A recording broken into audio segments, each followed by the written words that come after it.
Welcome to Hollow.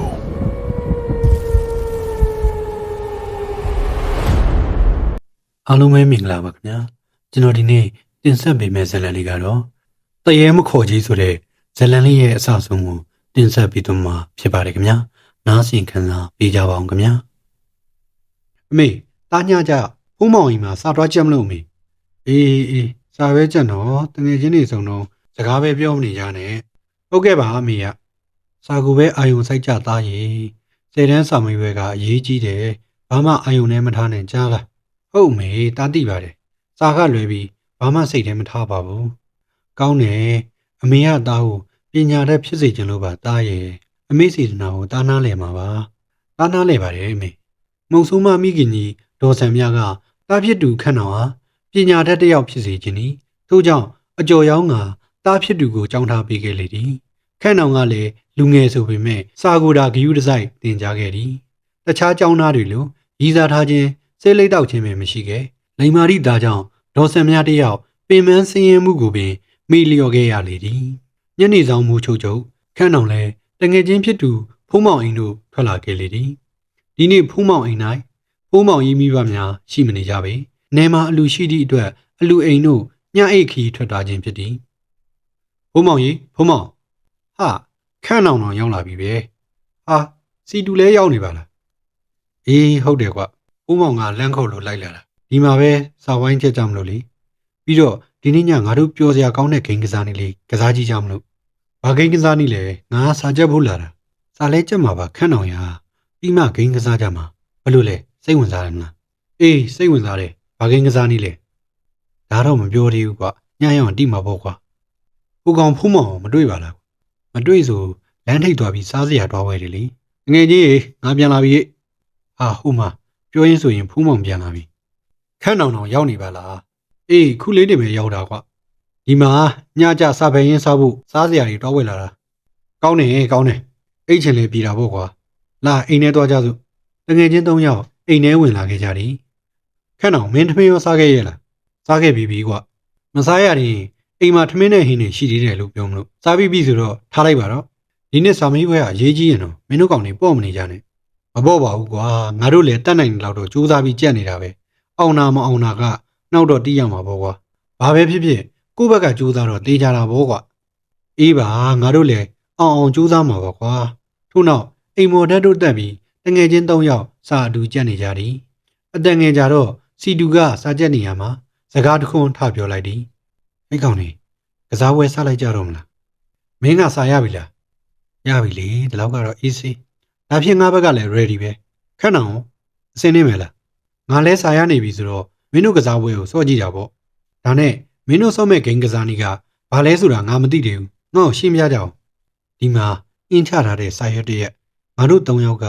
ဒီစာရွက်ပေါ်မှာလက်ညှိုးတစ်ချောင်းစီထိထားပြီးတော့အနားမှာရှိတဲ့ဝိညာဉ်တစ်ကောင်ကောင်ကိုဆက်တွဲပြီးသိကျင်တာတွေမင်းမှာဘလို့လဲမင်းစိတ်ဝင်စားလားခန့်တော့စိတ်ဝင်စားတယ်ကွာဒါဖြင့်ဆက်လိုက်ကြပါပေါ့ဖုံးမောင်ပြတင်းပေါက်တွေဖွင့်လာလိုက်ကစားပွဲစားတော့မယ်โอเคဗျာခဏလေးစောင့်ဖုံးမောင်လည်းလင်းမြန်တွက်လက်စာဖြင့်အခန်းပြတင်းပေါက်များအားဖွင့်လိုက်လေသည်ကဲမင်းတို့နှစ်ယောက်ဒီစာရွက်ပေါ်မှာလက်ညှိုးလေးတွေထိထားကြအစင်းလေးဖြစ်ရင်ငါစားတော့မယ် ready ပဲ okay စားတော့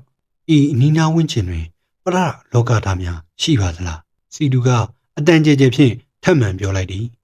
ဤအနီးနားဝန်းကျင်တွင်ပရလောကသားများရှိပါသလားအကယ်၍ရှိတယ်ဆိုပါကကျွန်တော်တို့နဲ့စကားပြောအောင်လာခဲ့ပါဖိတ်ခေါ်ပါတယ်ရုတ်တရက်လေပြင်းတစ်ချက်တိုက်ခတ်သွားလေသည်ခန်းစည်းလိုက်ကများတစ်ဖြက်ဖြက်လူးလွန်သွားလေသည်စီတူခန့်အောင်နှင့်ဖိုးမောင်လည်းတယောက်မျက်နှာတယောက်ကြည့်ပြီးအချိန်အနည်းကိုစောင့်နေလိုက်သည်ကျွန်တော်ဖိတ်ခေါ်တာကိုလက်ခံနေဆိုပါကဇပွဲကုံကိုနှစ်ချက်ပုတ်ပြပါဟင်ဟာဖိုးမောင်နှင့်ခန့်အောင်တို့မျက်လုံးပြူးကအံ့ဩသွားကြသည်အကောင်အထည်မမြင်ရပဲဇပွဲကုံမှာလက်ဖြင့်ရိုက်နှက်သည့်အတန်နှစ်ချက်အားကြားလိုက်ရသည်အခုရောက်လာတာအမျိုးသားလားအမျိုးသမီးလားအမျိုးသားဆိုရင်ဇပွဲကုံကို၃ချက်ပုတ်ပြပါအမျိုးသမီးဆိုပါက2ချက်ပုတ်ပြပါ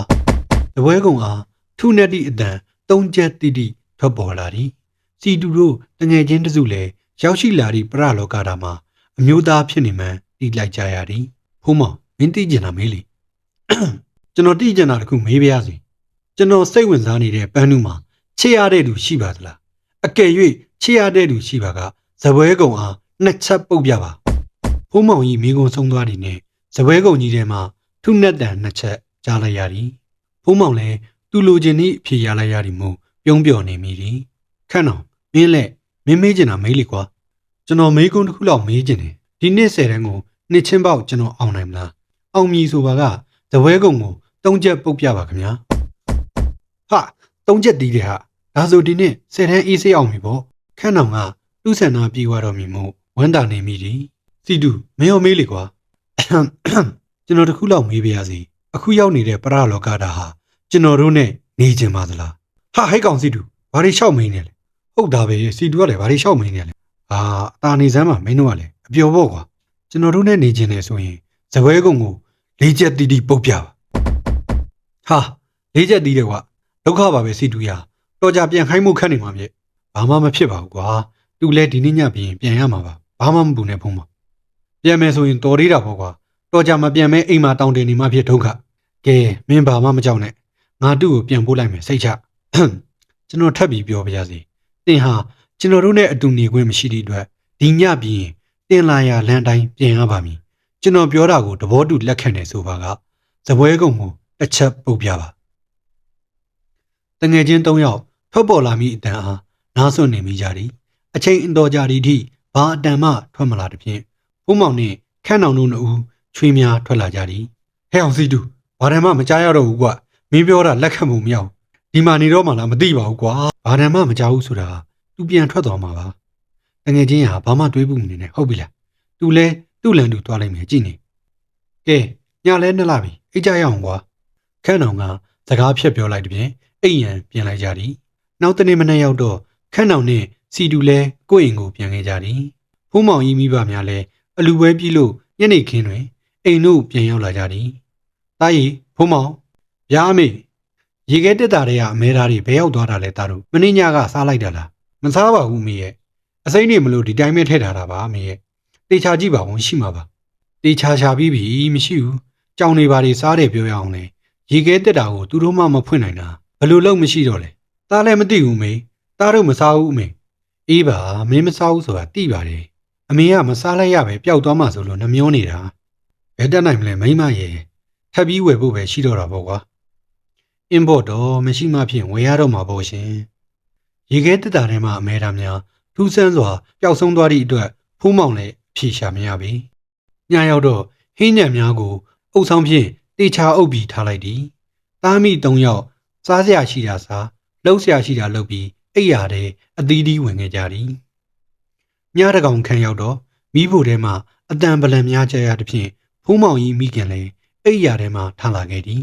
မိဖို့ကြောင့်တို့အတန်မပေးဘဲခက်ဖွားဖွားနင်းလျှောက်လာခဲ့သည်လက်ထဲတွင်လည်းကြောင်ရိုက်ရန်အတွက်ဒုတ်လုံးတစ်ခုကိုလည်းကင်လာခဲ့သည်မိဖို့ကြောင့်ခလုတ်အားလက်တစ်ဖက်ဖြင့်ဖွင့်လိုက်သည်မိဖို့ကြောင့်မီလုံးကလေးကဝင်းကနေလင်းထိန်သွားလေသည်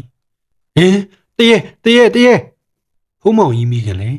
မြင်လိုက်ရသည့်မြင်ကွင်းကြောင့်ထိတ်လန့်ကအော်ဟစ်လိုက်လေသည်မိခင်ဖြစ်သူ၏အော်ရန်ကြားသဖြင့်ဖုံးမောင်နှင့်ဖုံးမောင်ကြီးဖခင်တို့လည်းအောက်ထက်တို့အပြေအလွှာရောက်လာကြသည်မိမဘာဖြစ်တာလဲအမေဘာဖြစ်လို့လဲတရေကြီးကိုမြင်လိုက်တယ်တရေဟုတ်လားမိမဟုတ်တယ်မိဖို့ကြောင့်ထဲမှာအတန်ကြားလို့ထကြည့်တာမီးလဲဖွင့်လိုက်ရောတကူလုံးမဲတူးနေတဲ့တရေကြီးတကောင်ကိုမြင်လိုက်ရတယ်အုပ်ဆောင်ကိုလန့်ပြီးအုပ်ဆောင်အောက်ကဟင်းတွေကိုစားနေတာကျုပ်ကလည်းမြင်ရောဖြက်ခနဲပြောက်သွားတာပဲမိခင်ဖြစ်သူကြီးစကားကိုကြားပြီးဖူးမောင်ကြီးမျက်စိမျက်နှာပြက်နေသည်မိမိတို့တငယ်ချင်းတတိုင်ဝေလီပေါက်ရှာဆိုတာဒီကစားနည်းကြောင့်တရေအိမ်ပေါ်မှမစင်မဲတောင်းကျမ်းနေလေသည်ဖူးမောင်ကြီးစိတ်ထဲတွင်တော့စီတူအားကြိတ်ဆဲမိနေတော့သည်လာပါမိမရေမရှိတော့ပါဘူးပြန်အိတ်လိုက်ငါရေမန်းလေးသွားယူအောင်မယ်ဖူးမောင်ကြီးမိခင်လည်းကတုံကရင်ဖြင့်အိမ်မော်တက်သွားလေသည်အိမ်အောက်တွင်တော့ဖူးမောင်တို့သားဖပဲကြံနေခဲ့တော့သည်ဖူးမောင်ရားဖေငါတို့မရှိခင်ဒီအိမ်မှာဘာတွေဖြစ်ခဲ့လဲဘာမှမဖြစ်ပါဘူးဖေရဲ့တကယ်ဘာမှမဖြစ်ပါဘူးမင်းငါမျက်နှာကိုကြည့်ပြောတခုခုဖုံးကွယ်ထားတယ်မလားအမှန်တိုင်းပြောငါလက်မပါခြင်းဟုတ်သားပြောပြပါမယ်ဖူးမောင်လည်းဖခင်ဖြစ်သူအားကြောက်ရသည်ဖြင့်အဖြစ်အပျက်များအားပြန်ပြောလိုက်သည်ဒါဆိုမင်းတို့ကတရေခေါ်ကြီးဆော့ကြတာပေါ့ဟုတ်ပါတယ်ဖေငါထတီးလိုက်ရနားတော့မယ်စော့စရာရှာလို့တ တရေခေါ်ကြီးမှာဆော့ရသလားကွ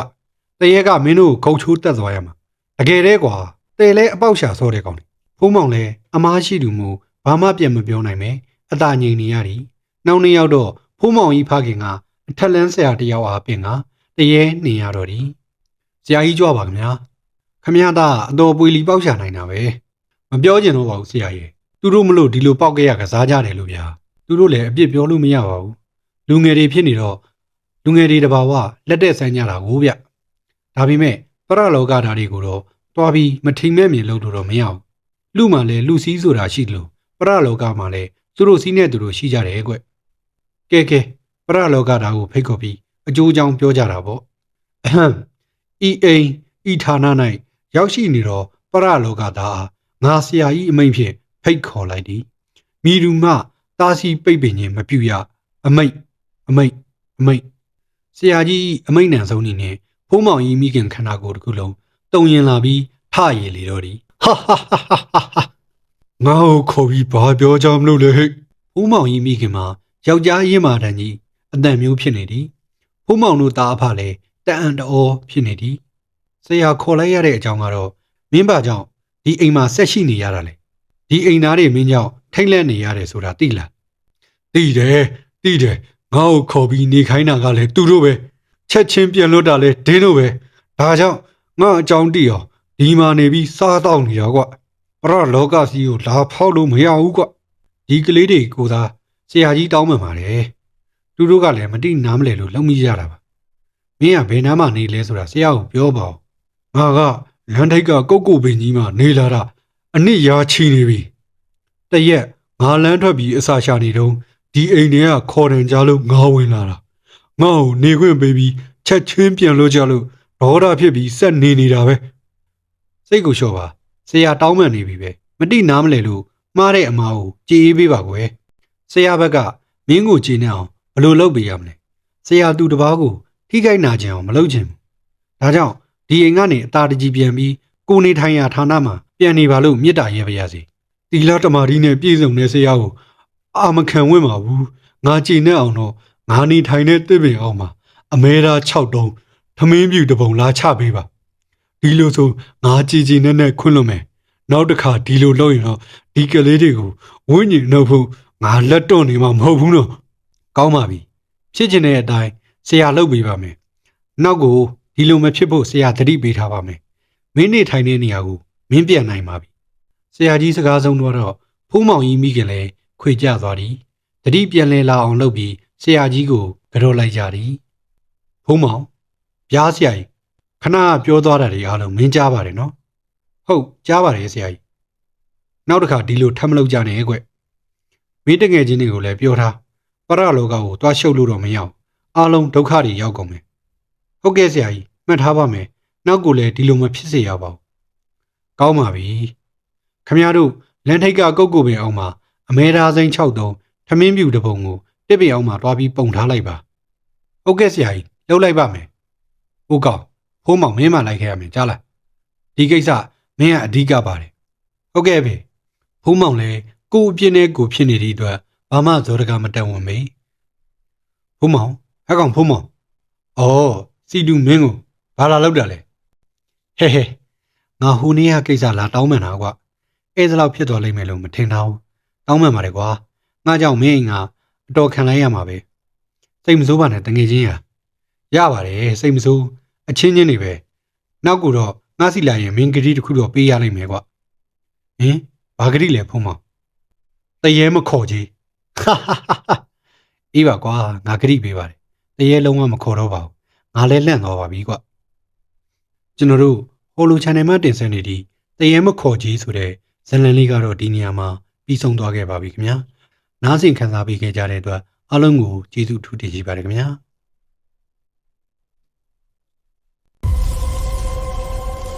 Thank you for watching.